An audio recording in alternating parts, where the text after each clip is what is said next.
జై కాంగ్రెస్ గట్టిగా జై కాంగ్రెస్. ధన్యవాదాలు మిత్రులారా.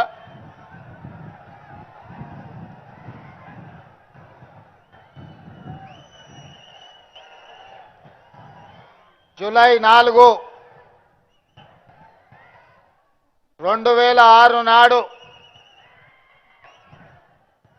ఆనాటి ఉమ్మడి ఆంధ్రప్రదేశ్ ముఖ చిత్రం మీద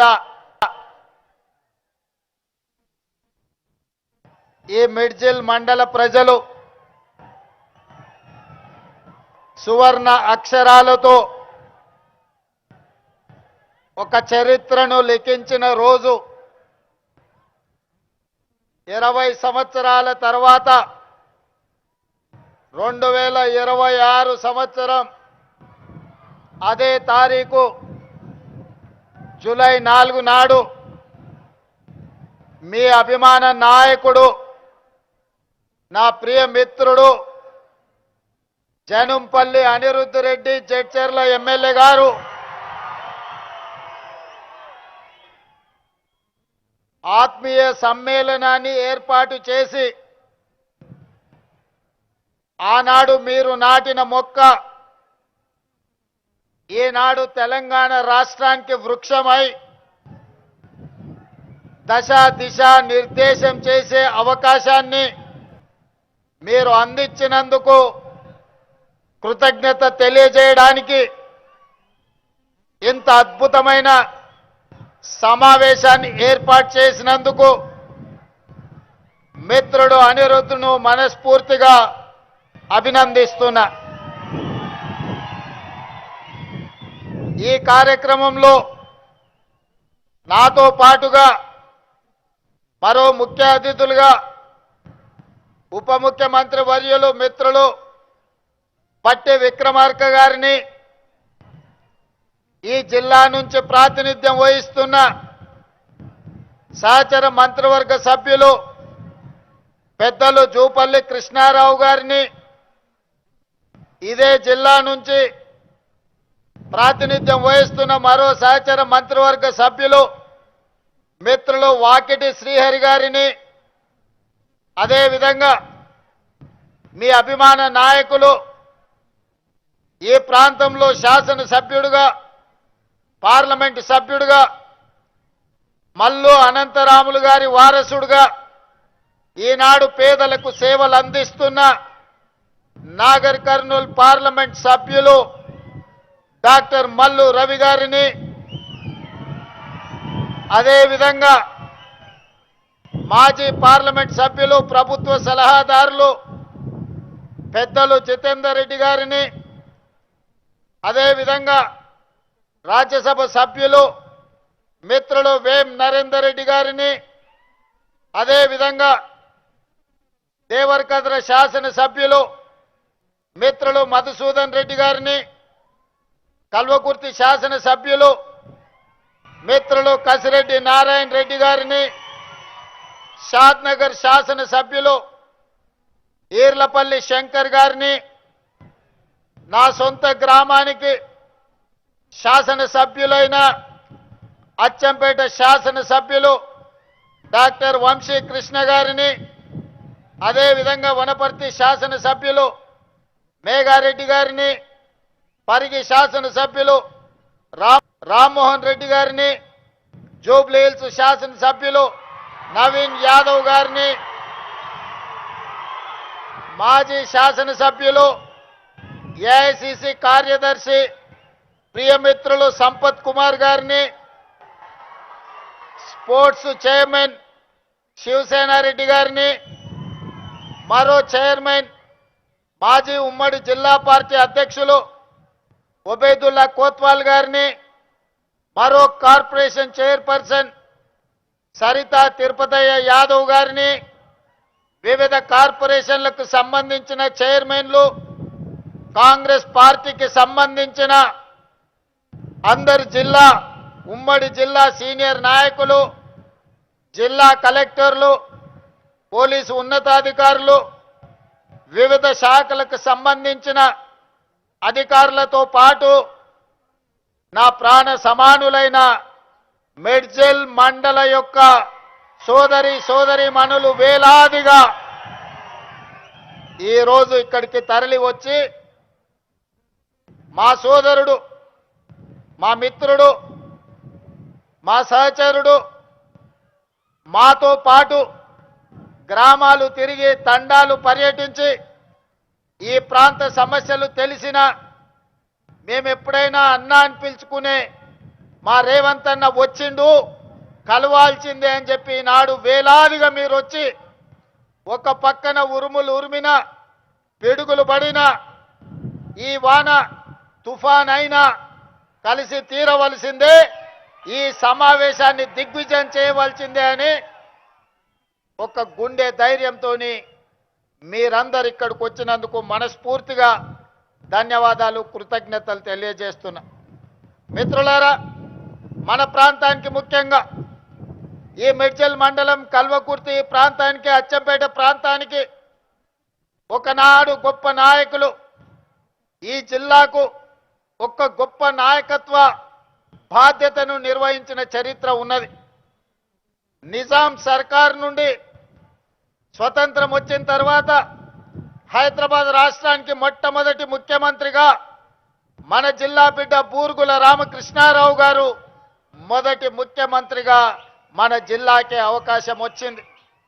వారే కాదు, చిన్న వయసులో దక్షిణ భారతదేశం నుంచే తన వాగ్దాటి పటిమ, తనకున్న అపారమైన జ్ఞానాన్ని పార్లమెంటరీ వ్యవస్థలో ప్రజా సమస్యల మీద స్పందించి దక్షిణ భారతదేశం నుంచే ఉత్తమ పార్లమెంటేరియన్గా అతి చిన్న వయసులో గౌరవించబడ్డ కీర్తిశేషులు జైపాల్ రెడ్డి గారు ఈ ప్రాంతం నుంచే ప్రాతినిధ్యం వహించారు. ఆ జైపాల్ రెడ్డి గారిని రాజకీయాల్లోకి రావాలి, శాసనసభ్యుడిగా పార్లమెంట్ సభ్యుడిగా రాణించాలి, రాష్ట్ర కేంద్ర ప్రభుత్వాలలో ప్రతిపక్షంలో రాణించాలి అని ఆయనకు తోడుండి రాజకీయంగా జైపాల్ రెడ్డి గారి ఎదుగుదలను తన చేతుల మీదుగా నడిపించిన ద్యాప గోపాల్ రెడ్డి గారు మన మండల వాసి, గుడియాన్పల్లి వాసి. వారు జన్మదినం మొన్ననే 100 సంవత్సరాలు పూర్తి చేసుకున్నాం. అదే కాదు, ఒక మహేంద్రనాథ్ ఈ ప్రాంతం నుంచి ఆదర్శంగా నిలబడ్డ గొప్ప నాయకుడు. అలాంటి ద్యాప గోపాల్ రెడ్డి ఈ రాష్ట్రానికి, దేశానికి రాజ్యాంగాన్ని అందించి ఈ దేశంలో ఉన్న పీడితులుగా, తాడితులుగా, దళితులను, గిరిజనులను, ఆదివాసీలను, బలైన వర్గాలను, మైనారిటీలను, మహిళలను పాలితుల నుంచి పాలకులుగా చేసిన డాక్టర్ బాబాసాహెబ్ అంబేద్కర్ యొక్క విగ్రహాన్ని ఈనాడు మనం ఆవిష్కరించుకోవడం జరిగింది. ఈ పర్యటన, ఈ గెలుపు నాది కాదు. చాలా మంది రేవంత్ రెడ్డి జడ్పీటీసీగా గెలిచిండు, శాసనమండలి సభ్యుడిగా గెలిచిండు, శాసనసభ్యుడిగా గెలిచిండు, పార్లమెంట్ సభ్యుడిగా గెలిచిండు, ముఖ్యమంత్రిగా గెలిచి ఈరోజు అధికారంలో ఉన్నాడు అని చాలా టీవీలు, పేపర్లు రాస్తున్నాయి. కానీ నేనొక్క మాట వినయంగా విజ్ఞప్తి చేయదలుచుకున్నా. జూలై 4, 2006 నాడు గెలిచిన గెలుపు నాది కాదు, ఈ మిడ్జిల్ మండల ప్రజలది. ఈ మిడ్జిల్ గెలుపు అని నేను ఈ సందర్భంగా చెప్పదలుచుకున్నా. ఎందుకంటే నేను జడ్పీటీసీగా నామినేషన్ వేసేటప్పటికి ఈ మండలం కానీ, గ్రామాలు కానీ, ఇక్కడ ప్రజలతో నాకు పెద్దగా పరిచయం లేదు. నా గ్రామం ఒంగూరు మండలం, కొండారెడ్డిపల్లి, అచ్చంపేట శాసనసభ నియోజకవర్గం. ఆనాడు మిత్రుల సూచన మేరకు ఈ మిడ్చల్ మండలంలో జిల్లా పరిషత్ మెంబర్గా, ఇండిపెండెంట్ సభ్యుడిగా నేను ఇక్కడ పోటీ చేయడం జరిగింది. ఆనాడు కప్పు సాసర్ గుర్తు ఎన్నికల్లో కేటాయించింది. కానీ అదే ఇక్కడ డాక్టర్ వైఎస్ రాజశేఖర రెడ్డి గారు మిత్రుడు రబ్బానీని జడ్పీటీసీ సభ్యుడిగా పెట్టి జిల్లా పరిషత్ చైర్మన్ చేయడానికి ఒక కాంగ్రెస్ సీనియర్ నాయకుడిని, జిల్లా పరిషత్ చైర్మన్ కాగలిగిన అభ్యర్థిని ఇక్కడ ఎన్నికల్లో పెట్టినా ఆనాడు మీరేం ఆలోచన చేసిండ్రో, ఆనాడు ఎందుకు మీరందరూ ఉప్పెనై నిర్ణయం తీసుకున్నారో, ఆనాడు ఒక యువకుణ్ణి మొదటిసారి మీ గ్రామాలకు మీ ఇంటికి వచ్చిన ఒక యువకుని జిల్లా పరిషత్ మెంబర్గా మీరు ఆశీర్వదించిండ్రు అని అంటే మీ ఆలోచనలు మీ నిర్ణయం గొప్ప నిర్ణయం అని చెప్పి ఈరోజు నిరూపించబడ్డది. అందుకే ఆనాడు గెలుచుంటే మిత్రుడు రబ్బాని జిల్లా పరిషత్ చైర్పర్సన్ అయి ఉండేవాడని ఇంతకుముందు మా మిత్రుడు బట్టి విక్రమార్క గారు నాకు గుర్తు చేసింది. నేను ఉప ముఖ్యమంత్రి గారికి ఒక సూచన చేస్తున్నా. నా వల్ల ఎవరికైనా ఎంతో కొంత సాయం కావాలి, నా వల్ల ఊరుకు మండలానికి ప్రయోజనం చేకూరాలి, నా వల్ల ఎవరికి నష్టం కష్టం రాకూడదనేదే నా ఆలోచన, నా ఆశయం. అందుకే ఉప ముఖ్యమంత్రి గారికి, జడ్చర్ల శాసనసభ్యుడికి, పార్లమెంట్ సభ్యుడు మల్లు రవి గారికి ఒక విజ్ఞప్తి చేస్తున్నా. ఆనాడు నా మీద ఓడిన రబ్బానికి ఈనాటి ప్రభుత్వంలో ఒక మంచి బాధ్యత ఇవ్వండి. ఎందుకంటే సర్పంచ్గా, సింగిల్ విండో చైర్మన్గా, బ్లాక్ కాంగ్రెస్ ప్రెసిడెంట్గా ఈ ప్రాంత ప్రజలకు దాదాపుగా 35 సంవత్సరాలు రబ్బాని సేవలు అందించండి. మరి ఆనాడు అనుకోని పరిస్థితుల్లో రబ్బాని గారు ఓటమి చెందిరు, నేను గెలిచిన. మరి ఈనాడు మీరు నేను అతనికి అవకాశం ఇవ్వడానికి మన చేతిలో బాధ్యత ఉన్నది. అందుకే మీరు బాధ్యత తీసుకోవాల్సిందిగా మా ఉప ముఖ్యమంత్రి వర్యులు బట్టి విక్రమార్క గారికి నేను సూచన చేస్తున్నా. అదేవిధంగా మిత్రులారా, ఆనాడు జడ్పీటీసీగా నాతో పాటు పనిచేసిన ఎంపీటీసీలు, సర్పంచులు వాగులు దాటడానికి వాగుల్లో ఇసుక దొంగలిస్తుంటే వాగులు దాటేటప్పుడు మనుషులు కొట్టుకుపోయి చచ్చిపోయినారు. చాలా గ్రామాలకు రోడ్లు లేవు, చాలా గ్రామాలలో అభివృద్ధి లేదు. ఆనాడు ఉమ్మడి మహబూబ్ నగర్ జిల్లాలో ఈ మిడ్జిల్ మండలాన్ని, అదేవిధంగా గద్వాల శాసనసభ నియోజకవర్గంలో గట్టు మండలాన్ని డార్క్ మండలాలుగా ప్రకటించారు. డార్క్ మండలాలంటే 360 డిగ్రీస్ వెనుకబడి విద్య కానీ, వైద్యం కానీ, తాగునీరు కానీ, సాగునీరు కానీ, విద్యుత్తు కానీ ఎలాంటి సౌకర్యాలు లేని అత్యంత వెనుకబడిన ప్రాంతాలను డార్క్ మండలాలుగా, భూమిలో ఉండే నీళ్లు కూడా అందుబాటులో లేని మండలాలను డార్క్ మండలాలుగా ప్రకటించారు. మరి అత్యంత వెనుకబడిన మండలమైన ప్రజలు చైతన్యంతో చీకటి మండలంగా పిలువబడే ఈ మండలం, ఆ చీకట్లో నుంచి ఒక వెలుగు రేఖ రావాలి, మా జీవితాలు, మా తలరాతలు మార్చాలి, మా మండలం బాగుపడాలి అని 2006లో తీసుకున్న నిర్ణయం ఈనాడు తెలంగాణ రాష్ట్ర ముఖ్యమంత్రిగా ఒక అవకాశం నాకు వచ్చింది. మరి మండలానికి కృతజ్ఞత చెల్లించాల్సిన బాధ్యత నా మీద లేదా? అందుకే సహచర మంత్రివర్గ సభ్యుల్ని అనుమతి తీసుకొని ఈ మండలంలో ప్రతి గ్రామానికి అభివృద్ధి చేరాలి, ఈ మండలంలో ఉండే ప్రతి వాడు, అరే మేము ఆ రోజు మా ఇంటికి వచ్చిన మా సోదరుడు, మా ఊరికి వచ్చిన మా బిడ్డ ఈరోజు తెలంగాణ రాష్ట్రంలో ప్రభుత్వాన్ని నడిపించే బాధ్యత నిర్వహిస్తున్నాడు, మాకు సహాయం అందుతుందని మన వైపు చూస్తున్నారు. అందుకే నిస్సహాయాలుగా ఈ మండలం నిలబడడానికి వీల్లేదు. ఈ మండలం అభివృద్ధి జరగాలి, ఈ మండలం ఈ జిల్లాకే ఆదర్శంగా నిలబడాలి. అందుకే ఉప ముఖ్యమంత్రి గారికి ప్రత్యేకంగా నేను విజ్ఞప్తి చేస్తున్నా, ఈ మండలాన్ని మీరు దత్తత తీసుకొని ఇక్కడ జరగాల్సిన అభివృద్ధి కార్యక్రమాలను మీరు నిరంతరం నా మిత్రుడిగా పర్యవేక్షించాల్సిన బాధ్యత మీరు తీసుకోండి అని చెప్పి నేను కోరుకుంటున్నా. ఇంతకంటే ఈ ప్రజలకు నేను చేయగలిగింది ఏమీ లేదు.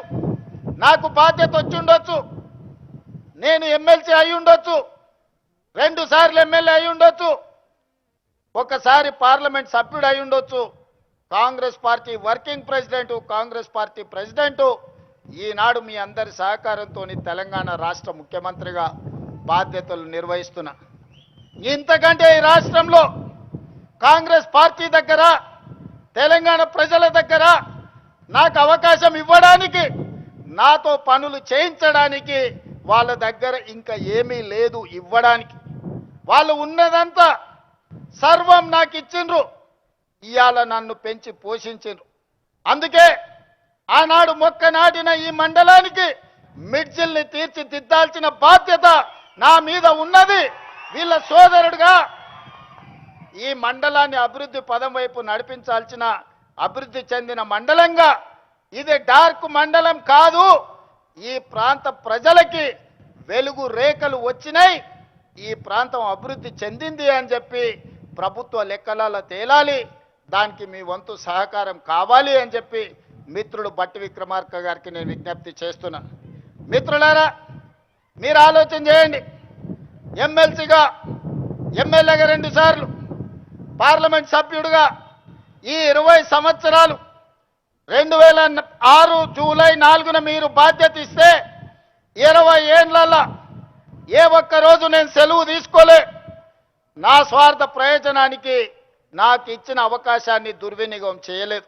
ఏది చేసినా ప్రతిపక్షంలో ఉంటే ప్రశ్నించే గొంతునై ప్రజా సమస్యల కోసం కొట్లాడిన, అధికారం వస్తే పరిపాలనలో సంక్షేమంతో పాటు అభివృద్ధితో పాటు దీర్ఘకాలికంగా సమాజాన్ని పట్టి పీడిస్తున్న సమస్యల్ని శాశ్వత పరిష్కారం చూపించే ప్రయత్నం చేసిన.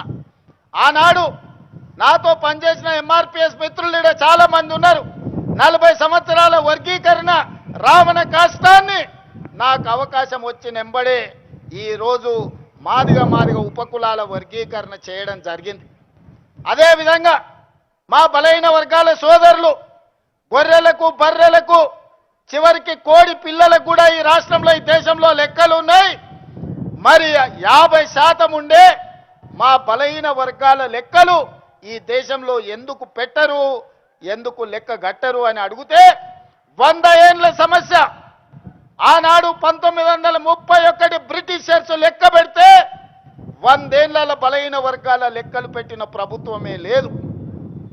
మా మిత్రుడు బట్టి విక్రమార్క గారి నేతృత్వంలో 100 ఏళ్ల సమస్యకు జనగణనలో కులగణన చేసి ఎవరు ఎంతున్నారో లెక్క తేల్చడమే కాదు, లెక్క ప్రకారం వాళ్ళ వాటాలు వాళ్ళకి ఇవ్వాలి, వాళ్ళ సంక్షేమం, వాళ్ళ అభివృద్ధి వాళ్ళకి చేర్చాలి అని ఆ సమస్యకు శాశ్వత పరిష్కారం చూపించింది మన ప్రభుత్వం, ప్రజా ప్రభుత్వం. మిత్రులారా, మీరు అవకాశం ఇచ్చినందుకు ఈ దీర్ఘకాలికమైన సమస్యల్ని మనం పరిష్కరించుకోగలిగినాం.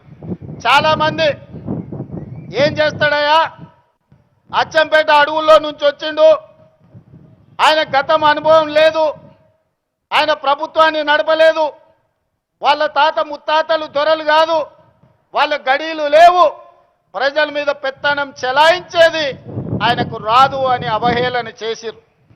నేను ఒక్క మాట చెప్పదలుచుకున్న ఈ వేదిక మీద నుంచి, నేను పుట్టింది గ్రామంలో అన్ని కులాలు, అన్ని మతాలను, అన్ని సమస్యల్ని, ప్రతి పేదవాడి కష్టాన్ని చూసుకుంటూనే నేను పెరిగిన.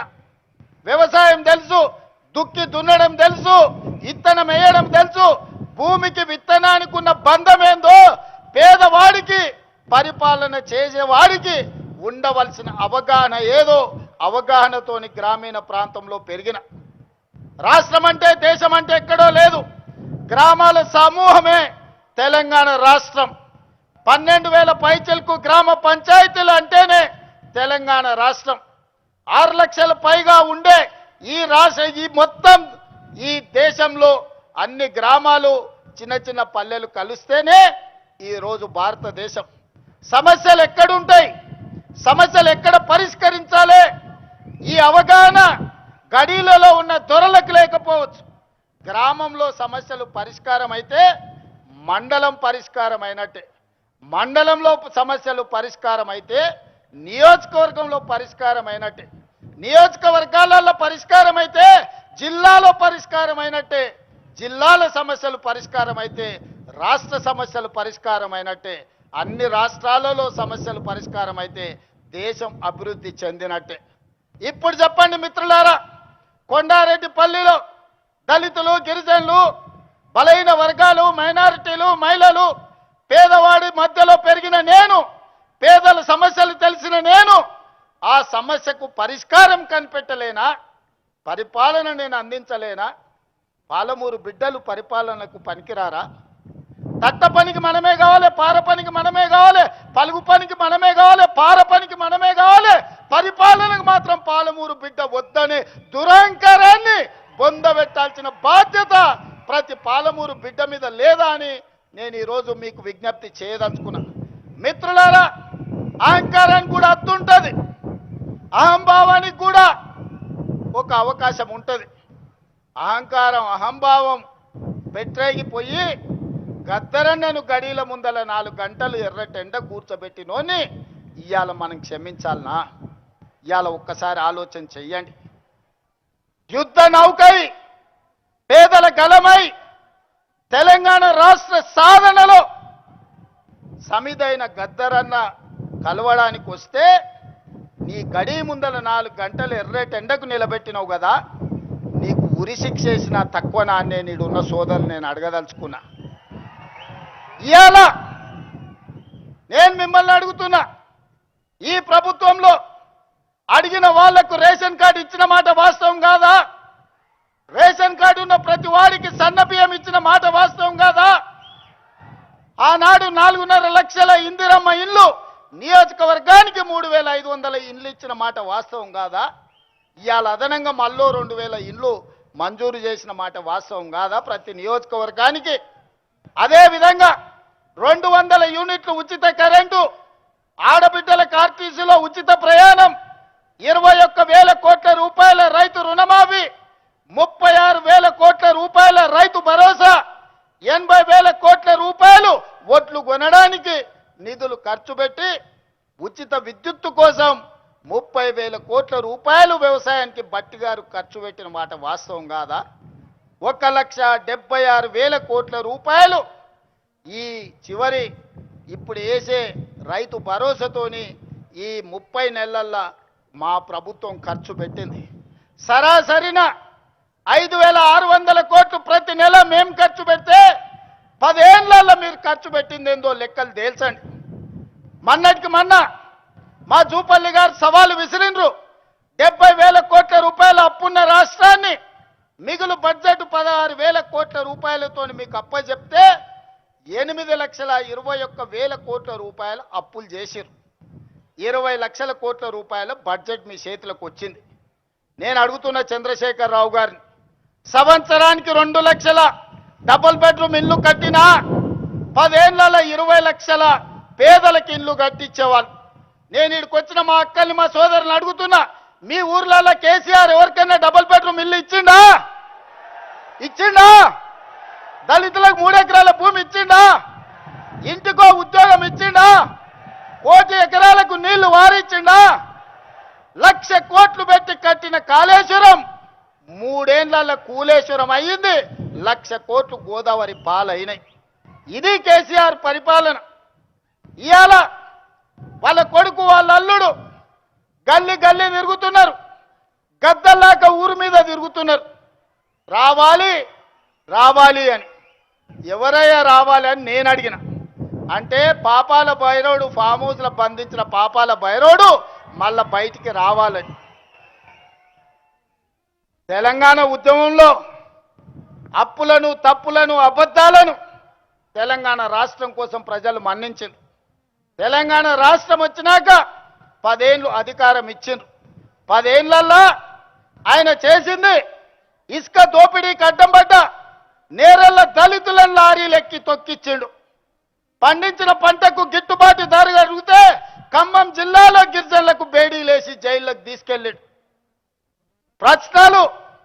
ప్రశ్నాపత్రాలు ప్రభుత్వ ఉద్యోగాల కోసమే ఉద్యమం జరిగితే గ్రూప్ 1 పబ్లిక్ సర్వీస్ కమిషన్ లక్షలాది రూపాయలతోని 100 కోట్లు కొల్లగొట్టి ప్రశ్నాపత్రాలు పల్లి బఠానీలలాగా అమ్ముకున్నారు. ఇల్లు ఇయ్యలే, పెన్షన్ ఇయ్యలే, నిధులు ఇయ్యలే, నీళ్ళు ఇయ్యలే, నిరుద్యోగ యువకులకు ఉద్యోగాలు ఇవ్వలే. మరి ఎందుకయ్యా వీళ్ళు ఇంతగానం రావాలి రావాలి అంటుర్రు? ఒక్కసారి మా సోదరులను ఆలోచన చేయమని అడుగుతున్నా. ఎందుకంటే అల్లుని మంత్రి చేసిండు, కొడుకుని మంత్రి చేసిండు, బిడ్డని ఎంపీని చేసిండు, ఓడితే ఎమ్మెల్సీ చేసిండు. ఆయన సుట్టపు సడ్డకుని కొడుకు మందులు అందిస్తాడని రాజ్యసభ చేసిండు. వాళ్ళ చుట్టాలను దయాకర్రావును, వినోదరావును, కృష్ణారావును కావాల్సిన వాళ్ళందరినీ మంత్రులను చేసిండు. ఓడిపోతే ప్రభుత్వ సలహాదారులను చేసిండు. అందుకే వాళ్ళు తాపత్రపడుతురా, గుండెలు బాదుకుంటున్నారు, రావాలి రావాలి మా పాపాల భైరవుడు రావాలి అని. ఆ పాపాల భైరవుడు నీకు టీవీ ఇచ్చిండు చూపించుకోవడానికి, రాసుకోవడానికి పేపర్ ఇచ్చిండు, అబద్ధాలు చెప్పడానికి వినడానికి భజన పరులను ఇచ్చిండు. అందుకోసం వాళ్ళు రావాలంటారు. మరి నేను అడుగుతున్నా, ప్రజాపాలన ఎందుకు పోవాలి? మా యువకులకు నేను సూచన చేస్తున్నా, పెళ్లికి పోయినా, సావుకు పోయినా, దావత్కు పోయినా, బీర్ షాప్కి పోయినా, బార్ షాప్కు పోయినా, కళ్ళు దుకాణానికి పోయినా, ఏడికి పోయినా చర్చ పెట్టుర్రి. ఈ ప్రజాపాలన పోవాలి ఎందుకు? ఫామ్ హౌస్లో బందీ అయిన పాపాల భైరవుడు రావాలి ఎందుకు అని చర్చ పెట్టుర్రి. ప్రజాపాలన ఎందుకు పోవాలి? రేషన్ కార్డు ఇచ్చినందుకు పోవాలనా? సన్నబియ్యం పెట్టినందుకు పోవాలనా? ఇందిరమ్మ ఇల్లు ఇచ్చినందుకు పోవాలనా? ఉచిత కరెంట్ ఇచ్చినందుకు పోవాలనా? రైతు రుణమాఫీ చేసినందుకు పోవాలనా? రైతు భరోసా చేసినందుకు పోవాలనా? వరి వేస్తే ఉరేసుకున్నట్టే అన్న ఆ దుర్మార్గుడు చెప్తే 2,88,00,000 మెట్రిక్ టన్నుల ఒట్లు పండిస్తే చివరి గింజ వరకు కొని 80,000 కోట్ల రూపాయలు చెల్లించినందుకు ప్రజాపాలన పోవాలనా? డ్రగ్స్ అమ్మేటోళ్ళను, గంజాయి అమ్మేటోళ్ళను బొక్కల పెట్టి మక్కలిరగొట్టినందుకు ప్రజాపాలన పోవాలనా? మీరు వస్తే ఏం చేస్తారే? ఫామ్ హౌస్లలో అమ్మిన గంజాయి డ్రగ్స్ ఇవాళ రైతు బజార్లలో పెట్టి అమ్ముతారా? ఏం చేస్తారు మీరు? ఏం చేయనీకి రావాలి? ఏం అన్యాయం చేసినామని ప్రజాపాలన పోవాలి. ప్రజలు ఎన్నుకున్న ప్రభుత్వం, ప్రజలు కోరుకున్న ప్రభుత్వం, ప్రజలు ఆశీర్వదించిన ప్రభుత్వం, ప్రజల కోసమే పనిచేస్తున్న ప్రభుత్వం పోవాలని ఎందుకంటున్నారా అంటే వాళ్ళ సంపాదన ఆగిపోయింది, వాళ్ళ దోపిడీ ఆగిపోయింది, వాళ్ళ దొంగతనాలు ఆగిపోయినాయి. వాళ్ళతో పాటు దోపిడీ చేసిన అధికారులను నిన్న మొన్న ఒక్కనొక్కరిని చూస్తే 100, 200, 300 కోట్ల రూపాయలు సంపాదించిన వాళ్ళు ఇవాళ ఏసీ బోలకు పట్టుబడుతున్నారు. ఎక్కడదా ఈ సొమ్ము? ప్రజలను దోసుకున్నది కాదా? గజ్వేల్ ఎర్రబల్లిలో 1000 ఎకరాల ఫామ్ హౌస్ ఎక్కడి నుంచి వచ్చింది? నీ తాతలు ముత్తాతలు ఇచ్చిందా? 4 కోట్ల తెలంగాణ ప్రజలని దోసుకున్నదా? నీ కొడుకు జన్వాడల 100 ఎకరాల ఫామ్ హౌస్ వచ్చింది. నీ అల్లుడు హరీష్ రావుకు 50 ఎకరాలు మోయినాబాద్ల ఫామ్ హౌస్ వచ్చింది. నీ బిడ్డ కల్వకుంట్ల కవితకు శంకర్పల్లిల 25 ఎకరాల ఫామ్ హౌస్ వచ్చింది. నీ సడ్డకుని కొడుకు సంతోష్రావు లెక్కలైతే ఇక చెప్పేటట్టనే లేదు. ఎక్కడికెళ్ళి వచ్చినాయి 10 ఏళ్ళలో? ఎక్కడివి ఆస్తులు? ఏడ సంపాదించారు? ఏం వ్యాపారం చేసిర్రు? ఎక్కడి నుంచి వచ్చిన ఈ సంపద, ఈ వజ్ర వైదూర్యాలు, ఈ బెంజు కార్లు ఎక్కడి నుంచి వచ్చినాయి? తెలంగాణ అప్పుల పాలైంది, రైతులు ఆత్మహత్యలు చేసుకుంటున్నారు, నిరుద్యోగ యువకులకు ఉద్యోగాలు రాలేదు. మా ఆడబిడ్డలు బతుకమ్మ చీరలు ఇస్తే కూడా అందులో కమిషన్లు కొడితే ఆ చీరలు తీసుకుపోయి పొలాల కాడ పిట్టలను బెదిరియనికే కట్టే పరిస్థితి. దుర్మార్గుడా, నీచుడా, బతుకమ్మ చీరలు ఆడబిడ్డలకి ఇచ్చే చీరలు కూడా వదలలేదు నీ దోపిడీకి. అందుకోసం నువ్వు రావాలనా? నువ్వు రాష్ట్రాన్ని 8,21,000 కోట్ల రూపాయల అప్పుల పాలు చేసినావు కదా. మరి మీరు 1,00,000 కోట్ల అధిపతులు ఎట్లయిరో లెక్క చెప్పమని నేను అడుగుతున్నా. అడగమని మా సోదరులను అడుగుతున్నా. మా జంజీ పిల్లల్ని నేను చెప్తున్నా, మీరు ఆలోచన చేయండి. 10 ఏళ్లలో 1,00,000 కోట్లు కేసీఆర్ ఎట్లా సంపాదించిండు? 8,21,000 కోట్లు తెలంగాణకు అప్పులెట్లా మిగిలినాయి? ఆస్తులు ఐశ్వర్యాలు కేసీఆర్కి ఎట్లొచ్చినాయి? అప్పులు తప్పులు మనకెట్లొచ్చినాయి? ఒక్కసారి ఆలోచన చేయండి. ఈ అప్పులు తప్పులు చేసినాడు మళ్ళీ వస్తే ఇంతకుముందే మా అనిరుద్ధ్ చెప్పాడు, ఎందుకయ్యా వాడు వచ్చేది? నేను నా భార్య మాట్లాడుకుంటూ వింటాడా? వాడు అసలు మనిషా పశువు అని అడుగుతుండు. మా అమ్మ మా కోడలతోనో లేకపోతే మాతోనే మాట్లాడుకుంటే గాజోలి కూడా వింటాడా అనే గింతకంటే దుర్మార్గుడు ఎవడని ఉంటాడా అని మా ఎమ్మెల్యే అడుగుతున్నాడు. నేను అడగదలుచుకున్నా, రాజకీయ నాయకుల మాటలు విన్నాడంటే అర్థం ఉంది, అధికారుల మాటలు విన్నాడంటే వానికి అక్కడికి వచ్చిందేమో అనుకున్నాం. ఆడబిడ్డల మాటలు వినేటోడు వాడు అసలు మనిషేనా? ఒక్కసారి ఆలోచన చేయండి. ఒక్కసారి ఆలోచన చేయమని మా అక్కల్ని అడుగుతున్నా. ఇవాళ మా ఇందిరమ్మ చీరలు ఇస్తే పండుగ పూట నాడు చీర పెడితే మా తమ్ముడు సారె పెట్టిండని మా అక్కలందరూ కట్టుకొని ఆశీర్వాదానికి వచ్చారు. మా అక్కల్ని అడుగుతున్నా, మీ ఇంటాయనతో మీరు మాట్లాడుకుంటే ఎవడన్నా మీ ఫోన్ వింటే ఎంత బాధ అవుతుందో ఒక్కసారి ఆలోచన చేయరు. ఇవాళ మన ఫోన్లీననికి రావాలా? ఎందుకు రావాలి? ఆయన ఉద్యోగం ఇచ్చారు కదా ఎమ్మెల్యేగా, అసెంబ్లీకి మాత్రం రాడంట, ప్రజల తరఫున మాట్లాడాడంట, ప్రజా సమస్యల గురించి ప్రస్తావించాడంట. అధికారంలోకి వస్తే మాత్రం దోసుకోవడానికి వస్తాడంట, దొంగతనం చేయడానికి వస్తాడంట. అందుకే నేను మొన్న చెప్పినా ఇవాళ చెప్తున్నా, అరుంధతి సినిమాలో పశుపతిని ఎట్లయితే బూత్ బంగళాలో బంధించిన గొలుసులు పెట్టి ఈ పాపాల బైరోడుని ఫామ్ హౌస్ లో 4 కోట్ల తెలంగాణ ప్రజలు గొలుసులేసి కట్టేసిండ్రు. అక్కడే కుంగి కృషించి పోవాలే తప్ప అధికారం అనేది మీకు కలలో మాట. ఏదైనా ఉందంటే అది మీకు గతమే, ఇక మీకు భవిష్యత్తు లేదు. మీ భవిష్యత్తు శాశ్వతంగా ముగింపు పలికినరు తెలంగాణ ప్రజలు. అందుకే మిత్రులారా, చివరగా మా మిర్జిల్ మిత్రులకు ఒక్క మాట చెప్పదలుచుకున్నా, నేను ఏమిచ్చినా చివరికి నా ప్రాణం ఇచ్చినా కూడా తక్కువనే మిర్జిల్ మండలానికి. నిధులు పెద్ద విషయం కాదు. ఇవాళ నాకు దక్కిన గౌరవం ఈ మండలం, ఈ జిల్లా, ఈ రాష్ట్రం, ఈ దేశంలోనే కాదు ప్రపంచంలో. ఇవాళ మెస్సీతో ఫుట్బాల్ ఆడినా, ప్రపంచంలో మన గలం వినిపించినా, ఆనాడు మీరు నాటిన మొక్కనే ఈనాడు పెద్దదై ఈరోజు బాధ్యత నిర్వహిస్తున్నది. ఈ బాధ్యతను కొనసాగించడానికి నిండు మనసుతో మీరు ఆశీర్వదించండి. నేను చేయాల్సిన పనులు ఉన్నాయి. ఈ వలసల జిల్లాను ఈరోజు అభివృద్ధి పథం వైపు నడిపించాల్సిన బాధ్యత నా మీద ఉన్నది. చేయాల్సిన పనులు మిగిలి ఉన్నాయి. ఆనాడు పండిత్ జవహర్లాల్ నెహ్రూ గారు ఏదైతే ప్రాధాన్యత పెట్టుకున్నాడో ఎడ్యుకేషన్ అండ్ ఇరిగేషన్, ఈ జిల్లాలో ప్రతి ఎకరాకు నీళ్ళు ఇచ్చే వరకు, ఈ జిల్లాలో ఉండే ప్రతి పేదవాడికి విద్యను అందించి ఉద్యోగ ఉపాధి అందించే వరకు నేను మీకు సేవ చేస్తూనే ఉంటా. ఆనాడు 94 నుంచి 2004 వరకు 2 సార్లు తెలుగుదేశం అధికారం ఉంది. 2004 నుంచి 2014 వరకు doctor YS Rajasekhar Reddy Congress party అధికారంలో ఉండే. 2014 నుంచి 2024 వరకు బీఆర్ఎస్ అధికారంలో ఉన్నది. ఇవాళ చెప్తున్నా, నా ఆత్మ బంధువులైన మిర్జుల ప్రజల మధ్య నుంచి రాబోయే 2024 నుంచి 2034 వరకు ప్రజాపాలన ఉంటుంది. ప్రజలకు సేవలు అందిస్తుంది. ఆనాడు జడ్పీటీసీ అయితా అంటే మీరు నన్ను జడ్పీటీసీని చేసిరు. నేను ఎమ్మెల్సీ కావాలంటే మీరు ఆశీర్వదించి జిల్లా ప్రజలు ఎమ్మెల్సీ చేసిరు. తెలవని కొడంగల్కి వెళ్తే 2 సార్లు ఎమ్మెల్యేని చేసిరు.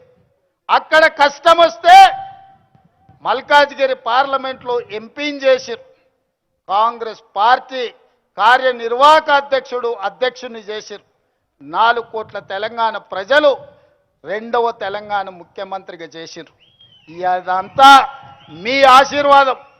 ఇవాళ ఒకే ఒక్క విజ్ఞప్తి చేస్తున్నా, ఒకవేళ తప్పు జరిగితే అది శాశ్వతంగా తెలంగాణ రాష్ట్రానికి కాలరాత్రిని తెచ్చిపెడుతుంది. ఈరోజు వాళ్ళు దోసుకోవడానికి మొత్తం సిద్ధమై కూర్చున్నారు. అందుకే ఈనాడు తెలంగాణ యువకులు నడుం బిగించాలి. దళితులు, గిరిజనులు, ఆదివాసీలు, తండాలలో, గూడాలలో, మారుమూల పల్లెల్లో ఉండే ప్రజలారా ఆలోచన చేయండి. మళ్ళీ కాంగ్రెస్ రావాలి, రాహుల్ గాంధీ ప్రధానమంత్రి కావాలి. ఈ దేశం కోసం వాళ్ళ నాయనమ్మ ప్రాణాలు ఇచ్చింది. ఈ దేశం కోసం వాళ్ళ తండ్రి ప్రాణాలు ఇచ్చిండు. ఈ దేశం కోసం రాజీవ్ గాంధీ తర్వాత 35 ఏళ్ళు అధికారానికి దూరంగా సోనియా గాంధీ, రాహుల్ గాంధీ, ప్రియాంక గాంధీ గారు ఉన్నారు. కానీ ఈనాడు దేశంలో చారిత్రాత్మకమైన అవసరం ఉంది. ఈ చారిత్రాత్మకమైన అవసరమే రాహుల్ గాంధీ గారిని ప్రధానమంత్రిని చేయడం. మరి రాహుల్ గాంధీ గారు ప్రధానమంత్రిని చేయాలంటే నేను ఒక సమిధనై రాహుల్ గాంధీని ప్రధానమంత్రిని చేయాల్సిన అవసరం లేదా? మీరు ఒక్కసారి ఆలోచన చేయండి. అందుకే మిత్రులారా, నాకు సహాయం అందించిన చిన్నవాడైనా, పెద్దవాడైనా, పేదవాడైనా, వెనుకబడిన ప్రాంతమైనా గుర్తు పెట్టుకొని వెనక్కి తిరిగి సహాయం అందించే ప్రకృతి నాకు ఒక అవకాశాన్ని ఇచ్చింది. మరి ఇవాళ ఇంత పెద్ద అవకాశం ఇచ్చిన రాహుల్ గాంధీ గారికి, సోనియా గాంధీ గారికి, దేశ ప్రజలకు రాహుల్ గాంధీ గారిని ప్రధానమంత్రిని చేసే సందర్భంలో తెలంగాణ ప్రజల అండగా ఉండాల్సిన అవసరం లేదా? ఆలోచన చేయండి. 60 ఏండ్ల తెలంగాణ ఆకాంక్ష, వందలాది మంది తెలంగాణ బిడ్డల ప్రాణ త్యాగాలు, ఆత్మ బలిదానాలు చేసుకుంటూ తెలంగాణ రాష్ట్రం కోసం అసూలు బాసిన శ్రీకాంతాచారి, ఈశాన్ రెడ్డి, కానిస్టేబుల్ కిష్టయ్యను గుర్తు తెచ్చుకోండి. ఈ సమస్యకు శాశ్వత పరిష్కారం చూపించిన సోనియా గాంధీ గారి కుటుంబానికి మనం కృతజ్ఞత తెలపాల్సిన అవసరం ఉన్నది. ఆ కృతజ్ఞతనే రాహుల్ గాంధీ గారిని ప్రధానమంత్రిని చేయాలి. అందుకే మిత్రులారా, 2029 ఎన్నికల్లో నాతో నడవండి, మనందరం కలిసి నడుద్దాం. ఈ దేశానికి రాహుల్ గాంధీ గారిని ప్రధానమంత్రిని చేద్దాం. మీరందరూ అండగా నిలబడాలి. మీరందరూ అండగా నిలబడతామని మాట ఇస్తున్నారా? రాహుల్ గాంధీని ప్రధానమంత్రిని చేసే బాధ్యత ఈ మిడ్జిల్ నుంచే మొదటి అడుగు పడాలి. 1000 అడుగులు 1000 కిలోమీటర్లు నడవాలన్నా ఒక్క అడుగుతోనే మొదలవుతుంది. రాహుల్ గాంధీ గారిని ప్రధానమంత్రిని చేసే మొదటి అడుగు మిడ్జిల్ మండలం నుంచే పడాలి. మీరందరూ సిద్ధమేనా?